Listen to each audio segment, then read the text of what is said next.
capital of the greatest nation of the world. And so, to get more into about to introduce Mr. Andrew Yang. Introducing Mr. Andrew Yang. Andrew Yang was a 2020 Democratic presidential candidate and 2021 candidate of mayor of New York City, named by President Obama as the presidential ambassador of global entrepreneurship. He is the founder of Humanity Forward and Venture for America. Yang's New York Times best-selling book, The War on Normal People, helped introduce the idea of universal basic income into the political mainstream. His recently released book, Forward, Notes on the Future of Our Democracy, outlines forces holding America back from effective governance. In it, he lays out key structural reforms aimed at safeguarding democracy. Yang is a graduate of Brown University, where he graduated with degrees in economics and political science, and Columbia Law, where he was an editor of the Law Review.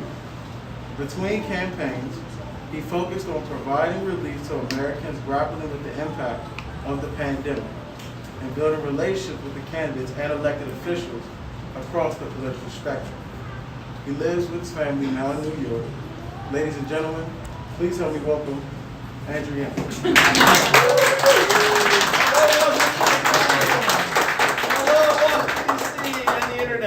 great to see you. It's great to be here. Campaigning on behalf of my dear friend, Reverend Wendy Hamilton, who we have an opportunity to bring to the U.S. Congress, where she can be one of these kind of sleeper agents of universal basic income. And I love this opportunity so much because people aren't paying attention to this race. They're like, D.C., Congress, what is that? Like, this is a thing, da-da-da. And then if you get her in, and then statehood happens, and all of a sudden, bam, like one of the biggest champions of basic income in the country is just right there. It's right here for us. This is like this high leverage opportunity that I'm super excited about. And it feels full circle because I came to Washington, D.C. after I first declared my presidential campaign, and not many people paid attention at all. It was circa 2018. I said, hey, I'm running for president on universal basic income, but you know who showed up? Reverend Wendy Hamilton. Kid you not. I was down here in DC, it was a small event, and then Rev Wendy comes in, and Rev Wendy, I'm like, you're like too good to be true. And then she said, I heard what you were saying, and you were talking about fighting poverty and implementing Dr. King's vision, and I said, I'm in. And again, I was like, this is incredible. And then I asked Rev Wendy to be one of our spokespeople and champions. She even came to Iowa and was on the campaign bus with us down the home stretch as we crisscrossed the state. So Rev Wendy and I have been through a lot together, and it's a joy for me to feel like I'm, again, coming full circle and returning the favor in any way I can. Now, I'm the first person to say basic income is certainly not Andrew Yang's idea. It's not even Stephen's idea. Not even. Not even. It's not Rev Wendy's idea. This is an idea that's basic to our nature as humans. Ever since the founding of the country, Thomas Paine said, hey, we should just give everyone some money. And then as history went on, Dr. King picked it up and said, we should have a guaranteed income for all Americans. There were relatively right-leaning economists like Milton Friedman who said, you know what would be better than building a complex bureaucracy and trying to get resources to people? Just putting money into their hands. There was a movie that came out on Netflix. It's not a movie, it's like a series, Made. I don't know if anyone has seen this. But a lot of it is about just how punitive our bureaucracies are. It's based on the real life experience of a woman who had to navigate those bureaucracies. And this is one of the big themes of what I'm up to now, what Rev Wendy is going to help us with, is that we've built up these kind of inhuman bureaucracies that are now grinding us to dust. And everyone's looking at them being like, oh, like, you know, the bureaucracy says no. And then you look around and be like, who's responsible? And everyone's looking around and be like, responsible? You know, like no one's really responsible. And it's literally driving us insane. It's driving us insane in different ways. There's like a basic human truth to the fact that we should be taking care of each other. Dr. King knew it, Thomas Paine knew it, Rev Wendy knows it. And my campaign for president, in many ways, I think, was something of a restoration of this basic premise, but it took something very, very dramatic, and it really bears witness again to folks like Rev Wendy and Matt Skidmore and others who saw it and decided, hey, we need to take this to more Americans. Because when I first started running for president saying we should give everyone money, what was the response? It's too good to be true. Yeah, literal laughter, mockery and ridicule. You know what I mean? And it was like, and I was on a panel with a guy named Michael Tubbs, who was at the time the mayor of Stockton, California, talking about giving everyone money. And then after the panel ended, he leaned into my ear and said, "Andrew, you can say shit I could never say." Because he said if a young black mayor walked around saying we should give everyone money, like people would immediately respond very, very negatively. But if the magical Asian man from the future says we should give everyone money, then Fox is like, I guess we'll have him on. No, and so that was my purpose in many ways, to kind of swim through a bit of the skepticism and dubiousness, and then reach people who reflected for a moment and said, wait a minute, why don't we do that? Why can't we do that? Is this not a democracy if enough of us get together and say, shouldn't we just give everyone a certain amount of money every month? Like, can't we make that happen? That message activated a lot of young people and people who weren't into politics. You know, Yes. people, like a lot of people who weren't into politics were like, wait, that guy is talking about things that actually would matter to me. Like, let me get behind that. Now, the learning process, and something I do catalog in my book that came out this week, was that I used to think the problem was that not enough of us knew about universal basic income. I thought if I could take that message to the American people, then we could solve the problem together. It turns out I was wrong. What do I mean? Now everyone knows about universal basic income. Now a majority of Americans are for it. Something like 80% were for cash relief during the pandemic. Majority of both parties. So why is it that so many of us can want something and then not get it? What's happening? And so this is where the punitive inhuman bureaucracy kicks in again. Is that it turns out that our elected representatives don't really answer to us in the way that we're being told. And so I went digging through the numbers and the incentives and found out that the difference between what we think of Congress and what's happening in their day-to-day lives is vast. What's the national approval rate for Congress right now? 21%. It's in the 20s. Yeah, it's like 28%. Oh, it's 28, okay. Yeah, it was 21% Yeah, like literally like 3 months ago, so you know it went up a little bit. So 3 out of 4 Americans don't like what's happening or not happening, which is probably consistent with what most of you think, right? None of you are happy with Congress, else we wouldn't be here forever, right? What's the approval rate for individual members of Congress? Or what's the re-election rate, I should say? Like 90%. 92%. That's right. So think about that. We can disapprove of what's going on, but everyone just keeps getting their jobs back. So that's why we can all want universal basic income and then not get it, and then nothing happens to the folks who are in office. Now, if you look at the mechanics, you find that 83% of the seats in Congress are safe seats. They're either very blue or very red.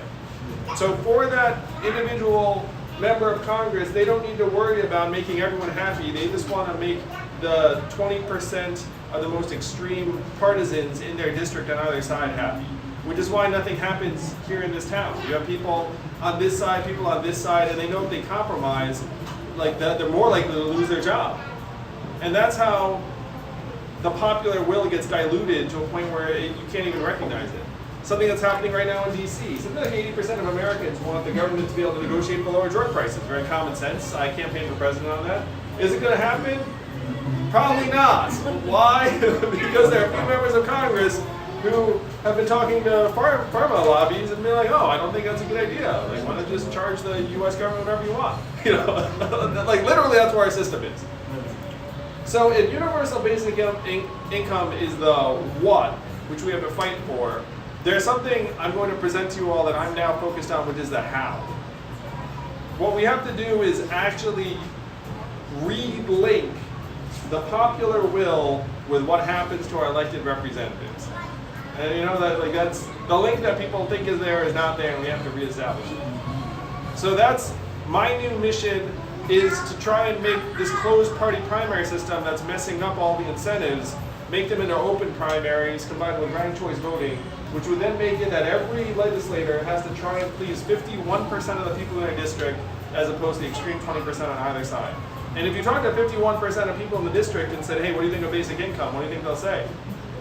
Yes. Like it. You know what I mean? Yeah. And then all of a sudden, like big things would get done like basic income.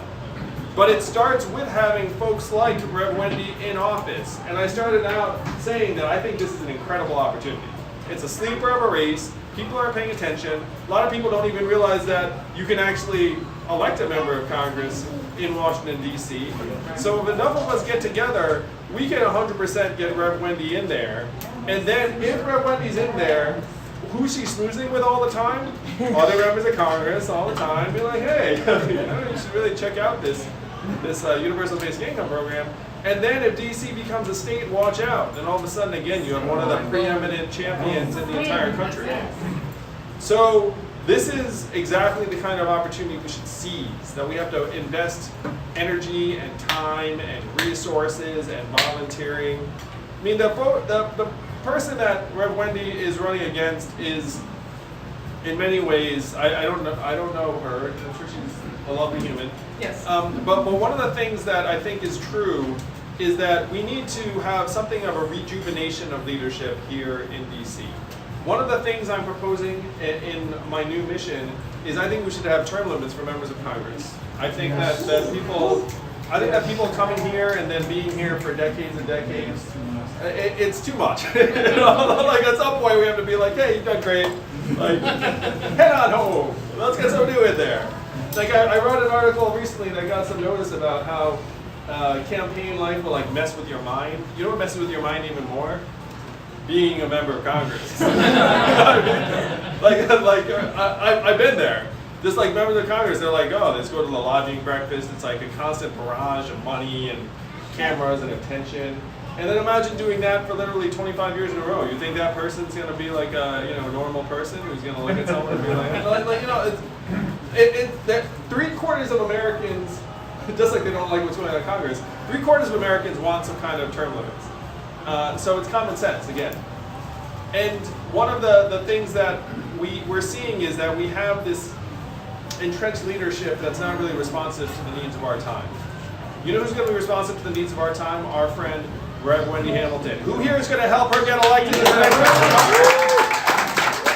And if we do that, I guarantee you, we will be pushing Dr. King's vision of a guaranteed income that much closer to fruition. It might not happen overnight the way I wanted it to when I ran for president. I was like, we're going to slingshot it all the way. But I don't know about the rest of you, I am fired up to take each of these steps. And if we're celebrating 2, 4, 6 years from now, even 8 or 10 years from now, the eradication of poverty, and we know that we fought our hearts out to make that happen, we're going to be celebrating like no one has celebrated before, and today's gathering is going to have played a huge part in it. Let's make it happen. Thank you all very much.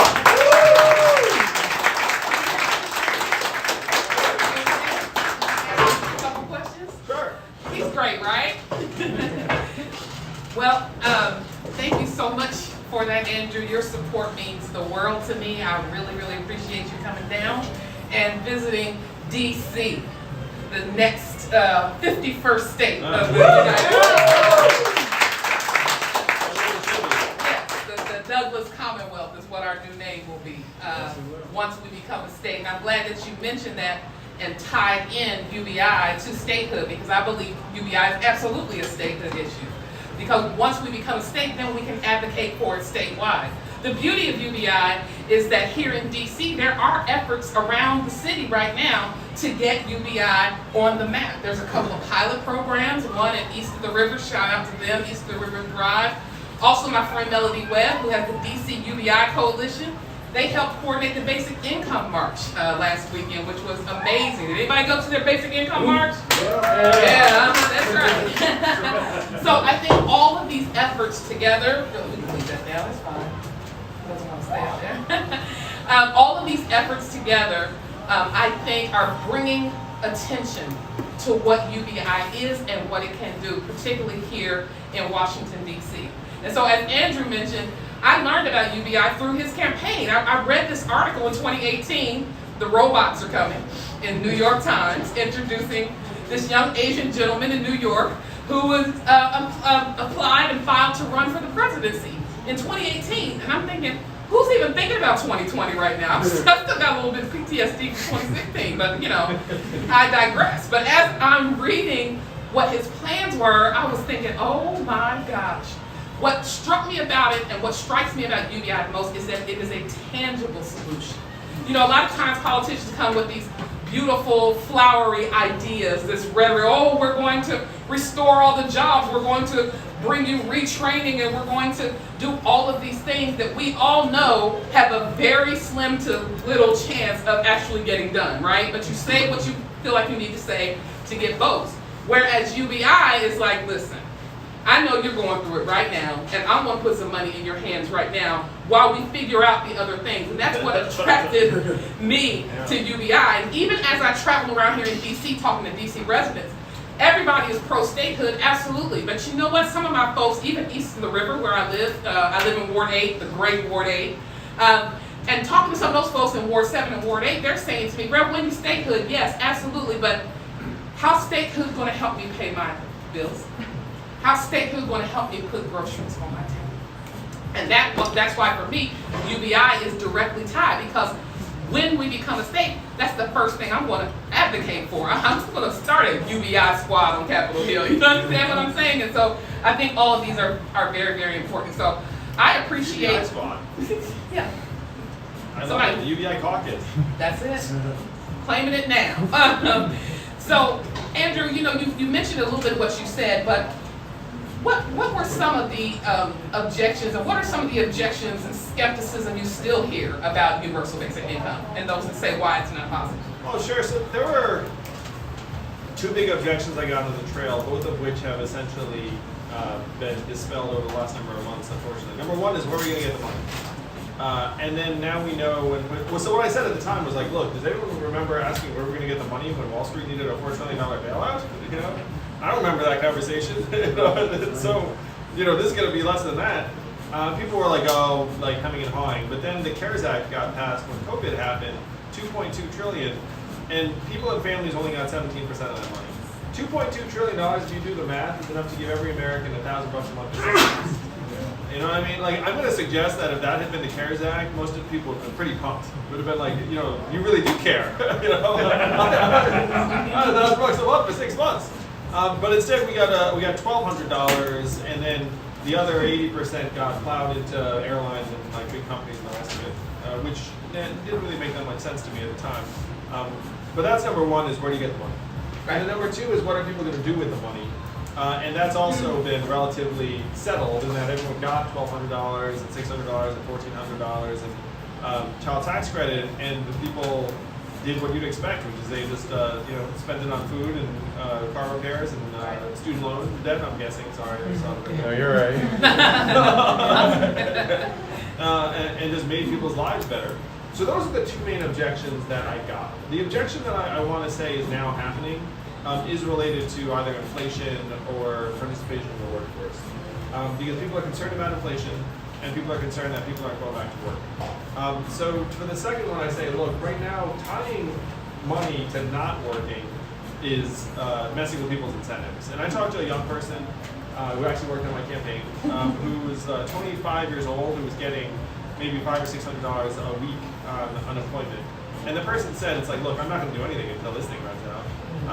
And I looked at it and I was like, yeah, that makes sense. You know what I mean? But if you were to tie the money not to them not working, but if you were just to have them have the money and then they could keep it if they got a job, then they might actually like get that money in a job or some version of that.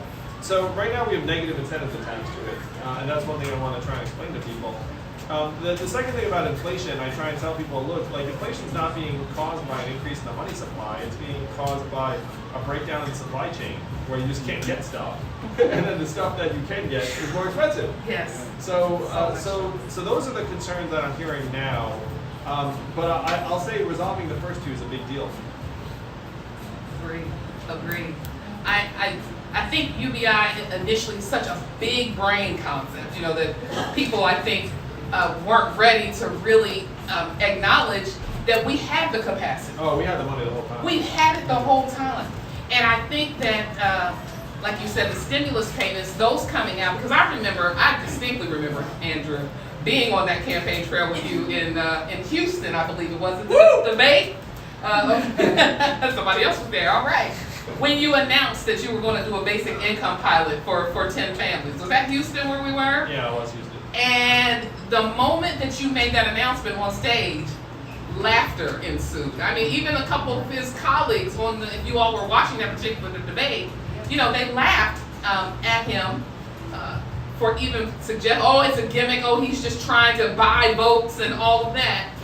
And then, you know, fast forward to, you know, unfortunately us finding ourselves in the midst of a pandemic, all of a sudden, hey, Andrew Yang, what was that $1,000 thing you were talking about? You know, we need to get people money.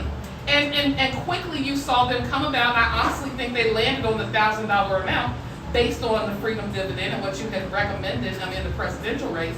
But suddenly they found the way. Sometimes, you know, where there's a will, there's a way to get money to Americans. And I mean, I don't know about some of you, but some of those stimulus checks came like within 24 hours, 48 hours of the decision being made. So this can be done.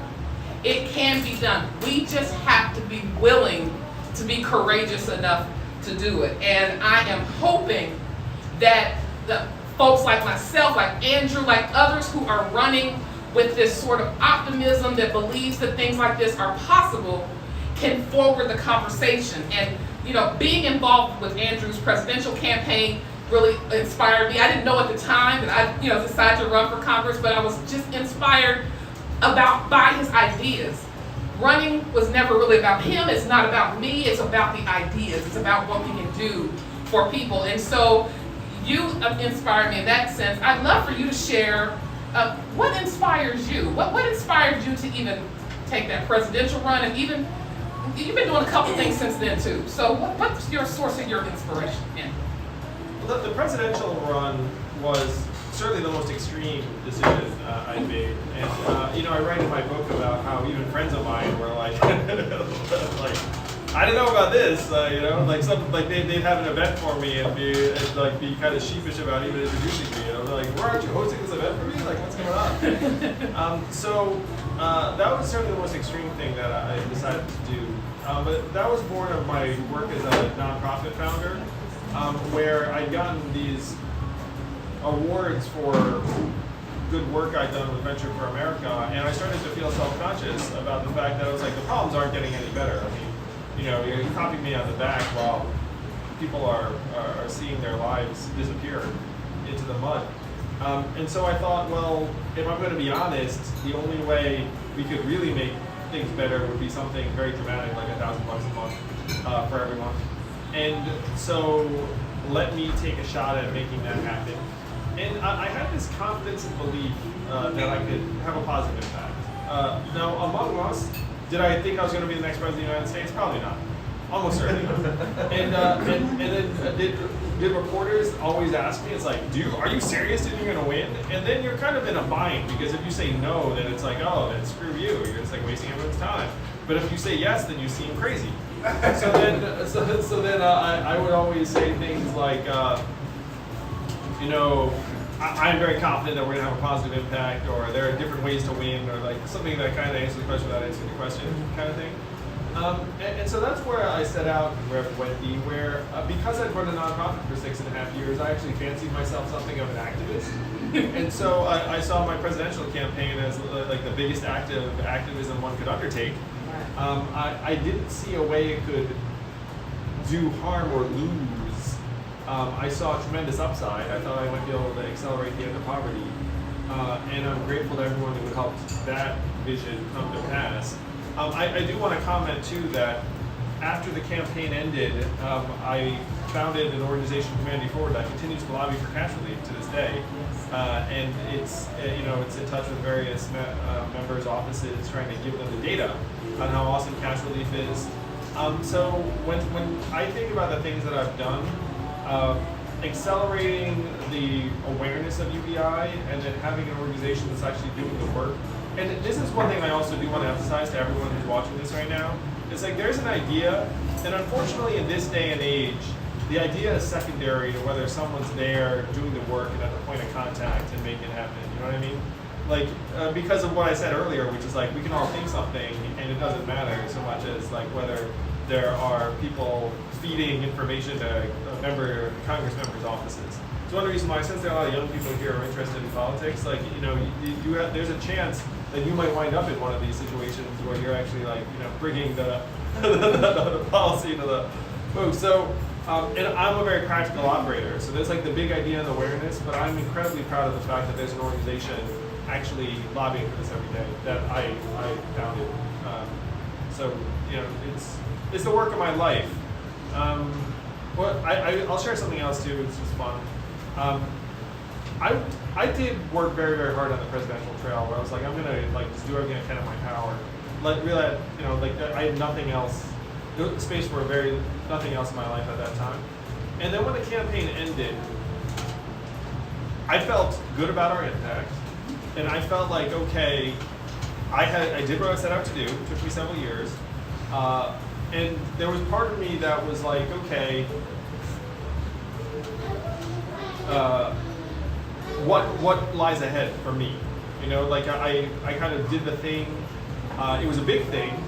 It was an ambitious thing that I thought if I did it, like that could be like a legacy I could be proud of. You know, I could get struck dead the next day, and it'd be like, you know, at least, you know, at least in terms of my contribution to the world, I feel like okay about it. But then you would look up and say, the problems are still there. I'm still Andrew Yang. You know, like you get up and you're like, all right, I guess like now like what's the next problem I could try and like tackle in the way. And so that was a journey for me, because I had nothing in my mind except just to max out our ability to compete for the presidency. And a lot of you were around. I know Matt was, and Reverend Wendy, and some others. But there was so much, there's so much energy around the presidential campaign heading into January and February 2020, where I felt like I was like in the midst of like a cavalry charge, like from one of those movies, you know, where like everyone's like, it's like slow-mo, very dramatic, everyone's like, and then, you know, when it ends, it's like all the momentum just like crashes into a wall, and it's like, you know, you're like, instead of on your horse, you're like on the ground, like looking for, you know, like your helmet. You know what I mean? Oh, yeah. Like that was like the feeling, and so figuring out how to tackle the next problems was like a psychic adjustment. There's something very special about that time, and I'll treasure it. Yeah, you mentioned when you first launched and took out, I think, what did they call you, a longer than a long shot? Is that what it was? I remember an article, you know, random man runs for president, you know, the media, God love you. You can be brutal sometimes, but I also remember you saying that you felt called in a way to run for the presidency. You said, you know, you don't wake up one morning and just say, hey, I want to run for president. And I used to say, because, you know, I'm not insane. And, you know, I feel that, you know, running for Congress is not something you just wake up one day and say, you know, I don't have anything else on my agenda or plate to do. This takes and draws everything out of you, so you definitely have to draw upon wells of inspiration, remember your why, and reflect on that frequently in order to continue along this race. And so I am grateful for your example, and you know, I'm just watching you every step of the way. So you were there on the bus, Reverend. I was on the bus. Yeah. We had a great time in Iowa, and I slept in Iowa airports when the snow canceled flights and all of that. So, you know, with the Yang Gang, you know, is what we were part of. I drove, you know, I'm heading back to Des Moines October 27th. And I'm doing it mainly just because I want to go back to Iowa. I spent a lot of time there. Where, like when my team was putting together the book tour, I was like, hey, how about like Iowa? And then of course they were looking at it like I wasn't going to be on the tour, and I was like, oh yeah, just stick Des Moines on there. Well, you got to go past Pizza Ranch, right? Oh yeah, I could go to a pizza ranch. Yeah, that was the spot. So great. Well, UBI is mainly what we're talking about here, but there's other issues that are pressing on the agenda, and particularly here in DC. So what I'm doing is talking about certainly these concepts from a general standpoint, but how are they going to impact residents here in DC? And one of them is very near and dear to your heart, and that's ranked choice voting. That is on the agenda here and on the topic charts in DC. One of our council members, Christina Henderson, introduced the VOICE Act, Voter Ownership, Integrity, Choice, and Equity. That's what VOICE stands for. It's a good acronym. Yes. This legislation would introduce ranked choice voting in the District of Columbia for our 2024 elections, with an accompanying public education campaign about the transition.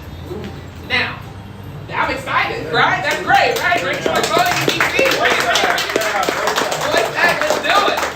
And there's going to be a hearing with the City Council on November 18th, which I have signed up to testify. So I got some words to say about ranked choice voting. But the pushback has also been vocal as well. You've got some local folks who are saying it's going to disenfranchise more voters, and if what we have ain't broke, don't fix it. But I think what we have is broke. It's beyond broke, but that's just me.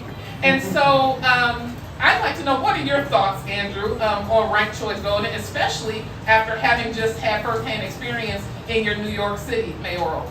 I'm a huge fan of ranked choice voting. It's a necessary modernization, particularly if you want different points of view to emerge. Because right now, if you have our current plurality voting system, and I show up, then someone will look up and say, wait a minute, you're going to quote-unquote steal votes from someone, and anyone who votes for you is going to be wasting their vote. Now, ranked choice voting makes that all go away. There are no more spoilers. You can just say, hey, you vote for me first. If I don't win, then your vote flows through the next person. It's a better expression of voter preference. It'll encourage more diversity. It's been documented to help minority and women candidates, because what happens with plurality voting is that they end up in a head-to-head with someone who represents a more numerous group. And the new fact I'm citing is that 77% of New Yorkers who used it want to do it again. And if you can get 4 out of 5 New Yorkers to want to do something, they're a very ornery bunch. And 95% of people found it easy to use in New York. So those are great numbers. A lot of people who looked at this said that it takes one race that everyone is completely used to it. And so ranked choice voting in many ways is an emblem of what you were talking about, which is like people are kind of resistant to change, and then when it gets introduced, they're like, oh, this is good. So I'm very passionate about it as a way to make our democracy stronger. I'm going to throw out a real life example of this for fun. If Donald Trump's nomination process in 2016 had been ranked choice voting, he probably doesn't win, because he was getting 30 to 40% of votes, and then the other 7 candidates were splitting the other 60. But he wasn't getting a lot of second place votes in there, you know what I mean? Right. And so if you have a candidate who can inflame a certain group but gets less than 51%, then ranked choice voting actually will make it harder for that person to win. And right now that person can't win. So why would you set up a system that can result in really negative outcomes that aren't supported by a majority of people? I don't know. It's like discomfort with modernization. It's like, that's not a very good argument. Well, some folks, particularly here in the city, suggest that it's going to be too confusing for our senior citizens, and that how are we going to explain this when they're still just comfortable and kind of getting more hold of. So why don't we just strengthen the current system rather than change to something else? The most basic thing is like, look, you can just vote for one person and walk out. So if you're a senior citizen and you just want to vote for one person, then there's really no change from your point of view. That's it. I agree. And so we're looking forward to seeing that, because I believe one thing's for sure, something's got to give. Something has got to give. We can't keep doing the same things over and over again and expecting a different result. That's not how change works. Yeah, I want to ask you all something. How are people's spirits here in DC? It's getting a little bit of head shaking. Like, there's been like, I think, something of like a difficult sentiment in the air in a lot of the places I've been over the last few weeks and months. I think that in many ways, what I used to argue on the trail was that Trump is a symptom of a disease. But when he was the president, I think a lot of people were very, very able to place all of their, negativity on him as an individual and president. And I think in some ways it's even more difficult that now that he's not the president, and then you're still like, wait a minute, like things still don't seem great. I kind of thought if we get rid of this guy, things would be great, and they don't seem great. And so I think there's like this this struggle that a lot of people are having. I don't know if is that accurate? Is that accurate? People a little bit dramatic. Yeah. And one of the things that I believe is that people right now are hungering for something positive, for something uplifting, for some hope, for some people who are really driven by these very pure motivations. And in Reverend Wendy's case, maybe someone who's even driven by spiritual calling. And there's so much need for that now. I mean, it's one reason why I'm really excited to get behind Reverend Wendy, is because you embody this more than just about anyone I know. Thank you.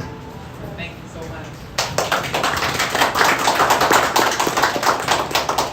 Well, that's great. Let me take that in for a minute. That's so, well, Andrew, that means a lot, and that is the inspiration that has motivated me to run, because I'm seeing the hope of despair, the look of hope, the hopelessness, despair. My sort of campaign nickname is the hope dealer, and I want to bring that back to people's lives. I want them, and maybe, not necessarily by government per se, but by those who claim to represent government and represent the people. I want to be that voice for people, to get people to believe that it is possible for tangible change to happen in their lives. And so that's why I'm running. I'm so glad you guys are here. And as we're wrapping up, it's important for you all to be here, because one of the reasons I'm running is because I can.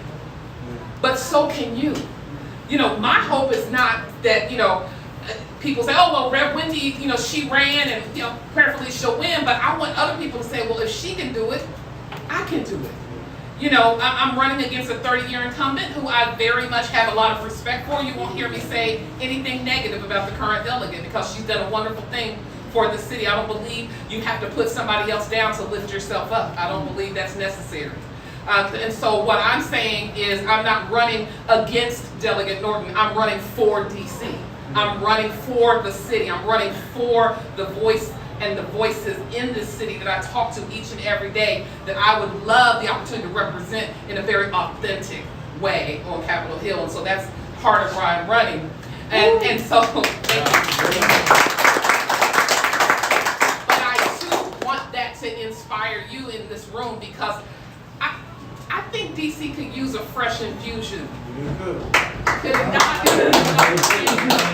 I think the status quo is beyond us now. I think there's enough people that we can begin to see a real progressive change sweep through this city, the nation's capital, but it's going to require all of us. And so, Andrew, with that being said, what would be your advice to anyone here who might be pondering getting involved politically or making a run for office?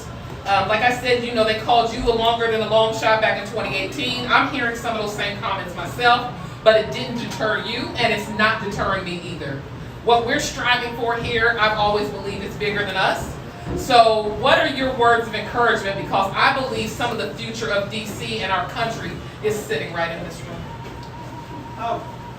Well, the first thing is, if you want to grow as a person and a professional, getting involved with a campaign is a great way to go, because you get so much responsibility very, very quickly.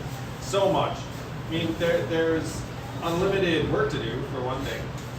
But what happens is, if you're strong and you're good at getting the word out, then you could find yourself in a position of massive responsibility, relatively speaking, like that. And that certainly happened on my campaign. There were very, very young people who came aboard, and as soon as everyone realized how excellent they were, then it's like, oh, we should have you do it. Particularly because you might be more tech savvy, than someone else, and that's actually important for campaigns today. So find a candidate that you are inspired by and say, you know, I'm going to help that person, and you're going to end up with a tremendous experience, no matter what. Running for office is its own thing. I do think running for office does stretch you as a person. You know, it's some of my favorite people.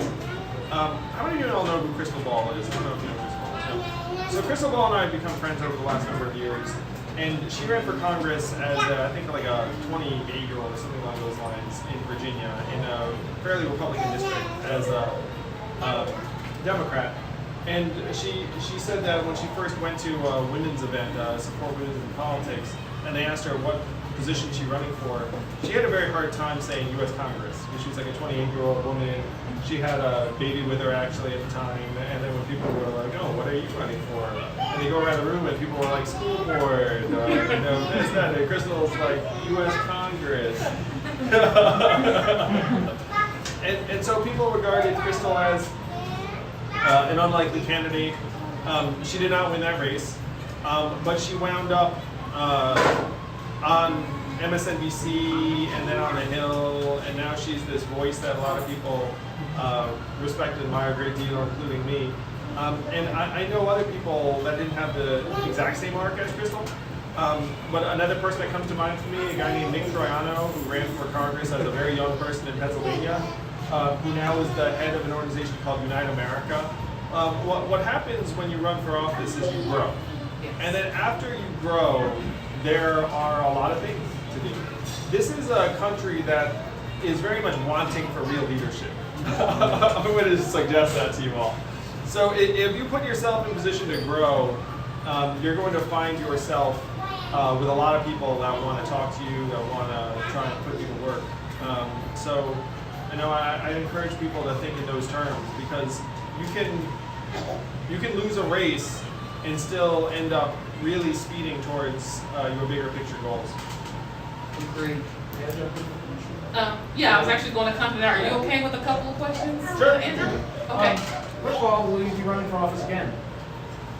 Right now, I'm focused on elevating candidates in the 22 races and also activating ballot initiatives around open primaries and ranked choice voting in states around the country.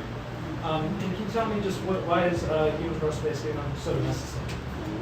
Universal basic income is going to make us stronger, healthier, mentally healthier. It's going to give our kids a real chance to learn. It's going to create hundreds of thousands of jobs throughout the economy. It's an idea that Americans know is the right solution at the right time. Anyone else have a question? We'll take a couple before we get ready to wrap up. Anybody have a It's question? almost like I've answered that question. Oh, all over here on this side. Well, we'll go back here first and I'll come around. Go ahead. Could you introduce yourself, where you're from, and then give us your... My name is Teresa Kuglitz. I'm the president of GW Students for DC Statehood. I'm here with my officers. Yay, GW Students for Statehood! And I'm just wondering, what can we as young people and as students do to push for UBI and to push for these like progressive issues that we need for the good of the people? Oh, there's so much need. I love that you're focused on DC Statehood. For UBI, there's the general support, which would be to follow some of the spokespeople for UBI, like Reverend Wendy, or Humanity Ford, or Scott Santins, and then the other things would be to ping your members of Congress from wherever you're from, and see where they are on this, and then say, look, we're another set of your constituents that think that you should really pass this. How much of an impact does that have? It does get noticed. I mean, and like the politicians are human beings, and they are sensitive to hearing from constituents. Not as much as you'd like, but you know, it certainly makes a difference. I might also add that reaching out to, as I mentioned earlier, Melanie Webb with the DC UBI Coalition, because one of the things that they're doing is trying to petition Mayor Bowser to join the Mayors for a Guaranteed Income. So we feel like as much activity as we can get going around universal basic income, the more it gets, you know, into the minds and into the hearts of those that we will need to actually be the decision makers here in DC. So specifically, there are those efforts that are happening directly, but we feel like Mayor Bowser getting involved or signing on to Mayors for Universal Basic Income would be a big step toward bringing it to us here in DC. So, thank you for your That's a good idea. All right, yes. You are? I'm Silas Kopardi. I'm here in the Noble Office of Dad. We like dads. My question for Reverend Wendy, what do you think the strategy for statehood is? Because the prospects feel dim. Woo. Yes, so in a perfect world, Joe Manchin and Kirsten Sinema and Angus King would remember the oath they took when they became Democrats, and they would support both sides. And if I were in that position right now as delegate, I would catch them at the coffee shop, in a very nice and loving way, and just really appeal to their humanity, because at this point, DC statehood is a human rights issue. It's not partisan. It's not polarized. It's about, you can't disenfranchise 700,000 people. Taxation without representation is what we were founded on. That's how this country came about. And you're just going to suggest to me somehow that because perhaps the founders wrote into the Constitution something defining what the district was. They never envisioned 700,000 people living here. At the time, that was not what's happening. And then, even as the way statehood bill is written now, the federal district would be carved out and would remain. So, miss me with the constitutional, arguments about. And then, one of the House hearings that we recently had, because statehood has passed the House a couple of times, they had the nerve to say things like, well, you don't have a bowling alley. DC's not really a city. You don't have a car dealership. Also, lucky strikes exist. Right. Lucky strike. Pinstripe over in Georgetown, and so I think that we are at a crossroads right now. The hope was we get a Democratic Senate, we get a Democratic House, we got a Democratic presidency. It should be a no-brainer. This is the best. I mean, that's what we were all calling, and Andrew went down to Georgia, knocking on doors, trying to get Ossoff and Warnock in there for this very reason. And you mean to tell me that after all of that, and all the blood, sweat, tears, money, sacrifice, and all this other kind of stuff, it's Democrats that are going to stop us from getting what we... Yes, ma'am. So, that's where I'm at with it. I feel like we're just going to have to continue to appeal to the humanity of folks, and understanding that this is not about politics, this is about people. Or we're just going to have to, increase the Democratic majority so that Sinema and Manchin's, votes won't carry as much power. So if anybody's feeling the need to run against them, sorry, do that too. So anyway, I'm sorry. Next question? Yes, Steve, go ahead. One of the points that I'm just looking at your book briefly, and the subtitle has the word democracy. And in thinking about basic income and thinking about democracy, it seems to me that we can't have a true democracy until every citizen has means and incentive to participate as active citizens. And so in a true democracy, every one of us would have equal and effective opportunities, the same as Bill Gates or Oprah Winfrey or any other celebrity, Jeff Bezos. So basic income. And I do think basic income would enliven our democracy more than anything else you can imagine. Because right now a lot of people don't participate in politics because they don't have the room in their lives to do so. They don't have the means, they don't have the luxury. If you look at who donates to political campaigns, it's a very, very narrow sliver of Americans, for sure. So that is, to me, one of the great virtues of UBI is it would make people citizens in a real way. I used to say when I was running for president, imagine being able to look your child in the eye and say your country loves you, your country values you, and you'll be all right. People know when you're investing in them and when you're not, truly. And if you invested in people in a real way, then their belief in themselves and politics would change. I'm going to share one of my new thoughts, soliloquies, whatever. Is that what's happening right now in our country is very, very dark and tragic, where one of the major parties has become very, very anti-institutional and distrustful in the Republican Party. And the Democratic Party has been left being kind of the apologist for institutions, being like, hey, no, everyone settle down, it's working.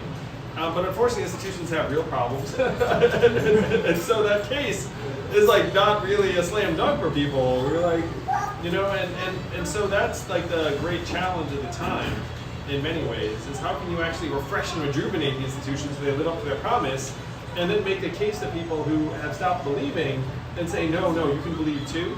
And the single biggest way to do that, in my mind, is universal basic income. You go to them and say, look, we believe in you, we love you, we're investing in you and your children, and then, oh, by the way, here's this other thing that we care about or we think we should be together on. They're going to be much, much more likely to listen than if they're right now struggling and in some cases starving. You know, like people can't really vote or participate in democracy under those circumstances. We have a chance for two more, right here and then over there.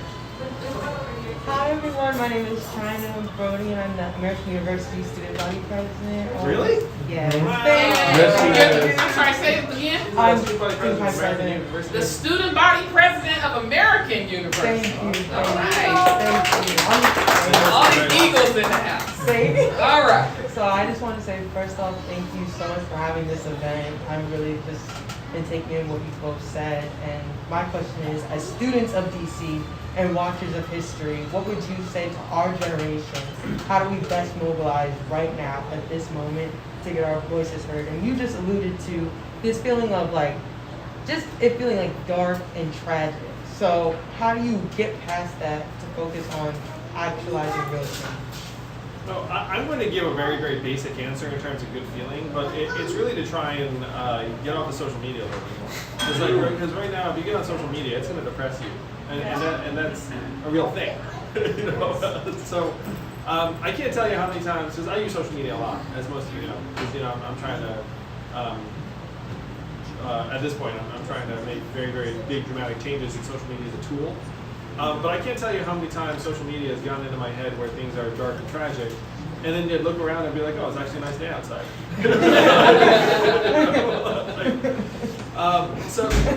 So politics is important, changing the world is important, but you have to maintain like a degree of health and balance and positivity, and that can mean putting it down sometimes. Because one of the things about this journey and politics and activism is you can burn out. I have seen people burn out. And when they do burn out, sometimes it's not like, oh, just take a weekend and come back kind of burn out. It's like, you know what I mean? So move to India and live in Ashram. Yeah, or it's just like completely, just like make a major life change and like put it down and not come back. Yep. So when you talk about trying to maintain that feeling of uplift, it really is feeling free to take care of yourself, saying, look, like the world will still be here for you to come back. And certainly, I guarantee you, social media will still be there when you come back. And I'd like to add, just do something.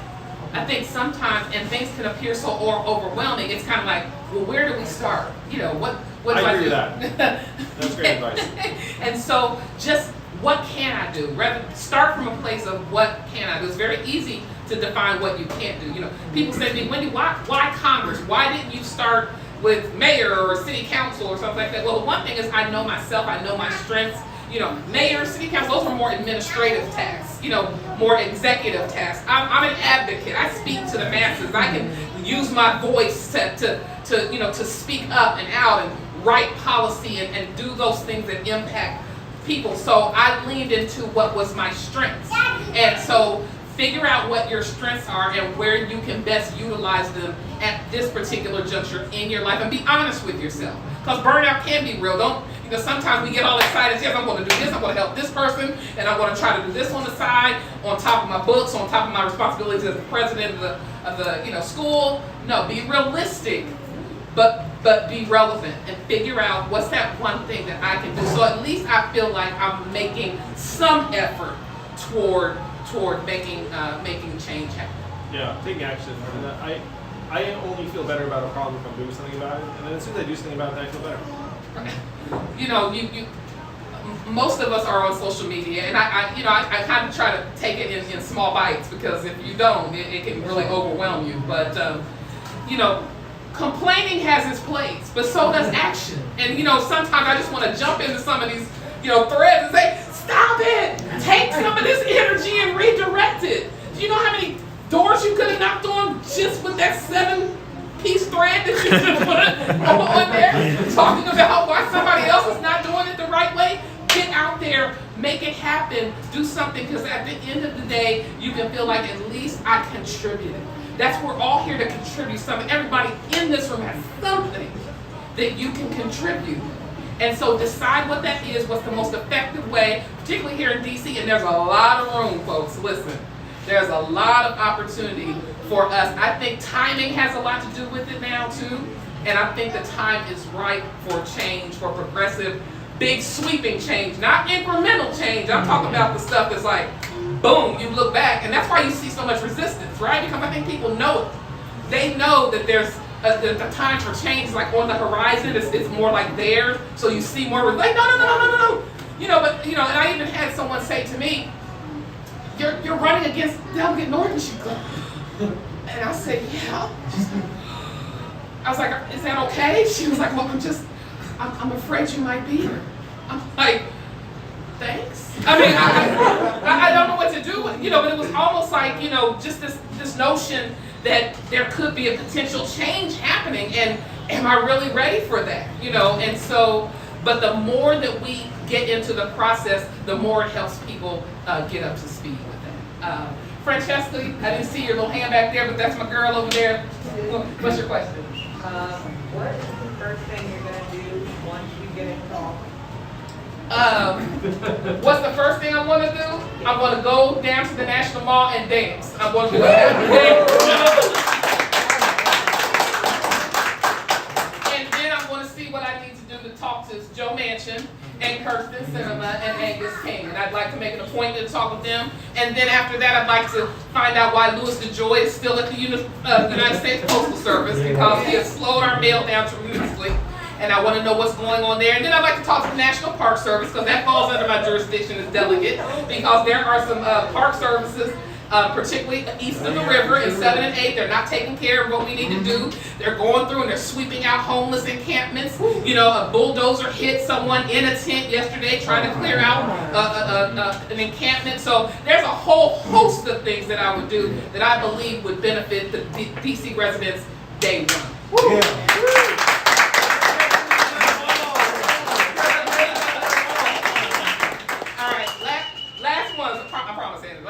Right there, and you have one too, right? Okay, that's it.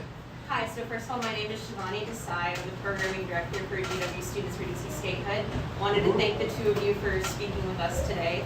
My question for you, so I'm originally from Georgia, and most of my work was there, so I wanted to ask how you think that we can be better about advertising UBI and messaging UBI to rural voters in the South who might be like, oh, that's some socialist stuff. I'm like, it's really not. It's really, we're caring about people here. So what advice do the two of you have for, you know, spreading this message to voters who might be a little more on the edge or a little more concerned, who truly could benefit from it? There's so many rural voters and small business owners back home in Georgia who could really benefit from something like UBI. Yeah, so the single biggest thing to touch on now would be the child tax credit that they've been getting.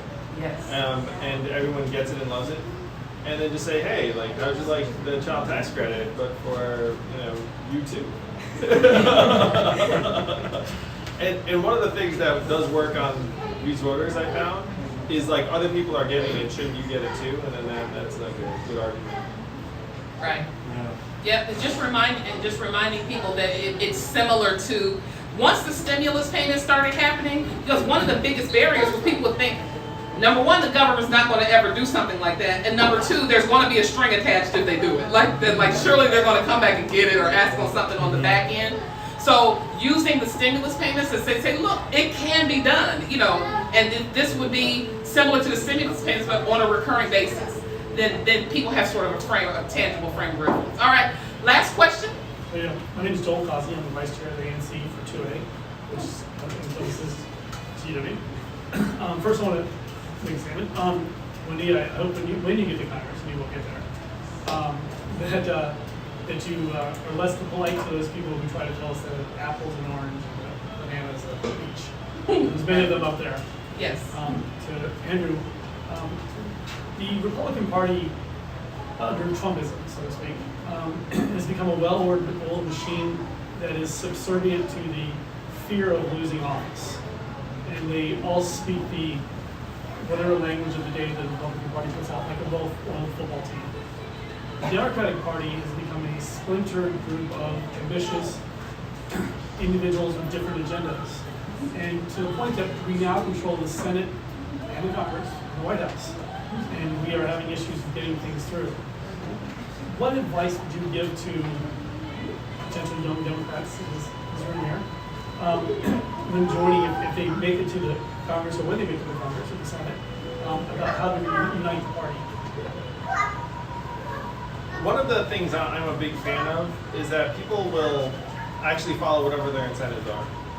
So if you're Joe Manchin and you're representing West Virginia, you're probably going to have a very, very different set of incentives than someone else. Now, some of those incentives probably you shouldn't have, honestly, but some of them are genuine.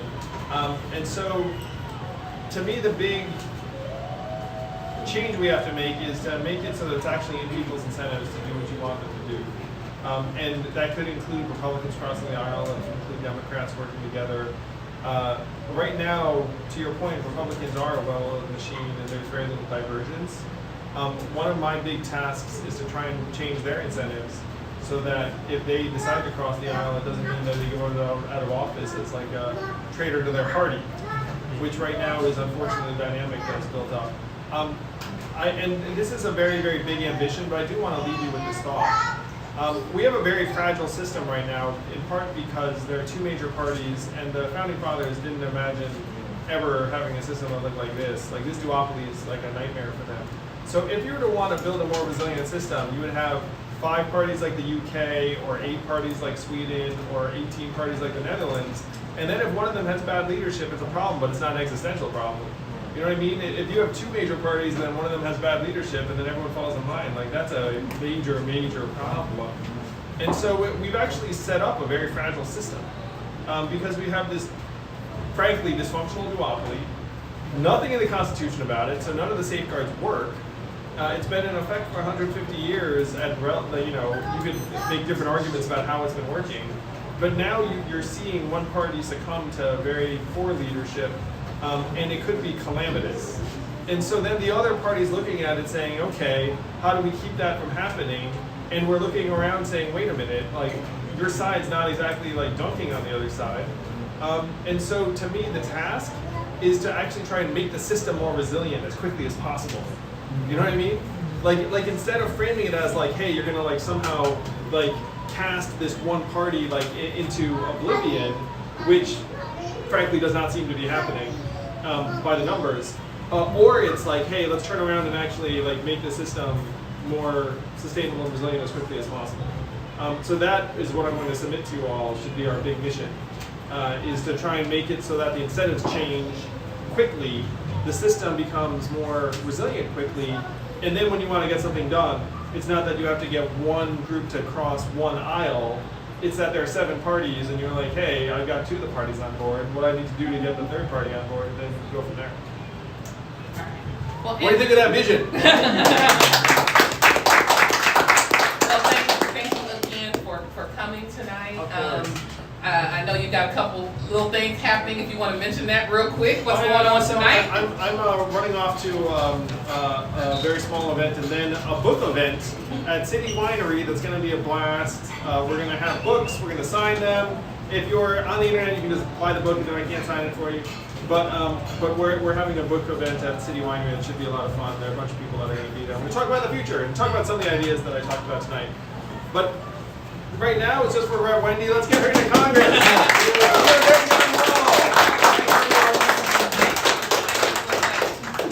Lose weight. Everyone's on a weight. Sure, thank you. I think Wendy lost weight too.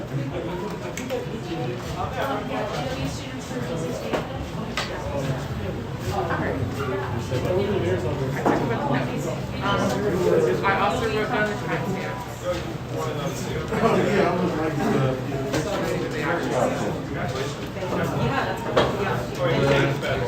Wow. Well, thank you everybody so much for watching.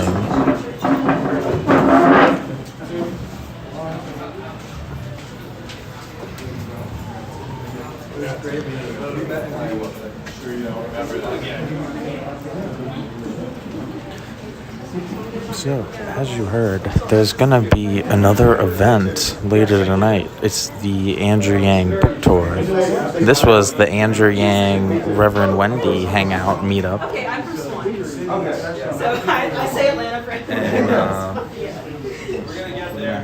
What's your name? I'm Christian. Okay, cool. I'm Sean. Okay, I'll come back. Okay, I'm Christian. it's good to be back on the stream, everybody. See what the chat says. All I can see is you lifted Oh, love up you too, and you're Vaughn. like going. Hey, Michi, what's going on? Thank you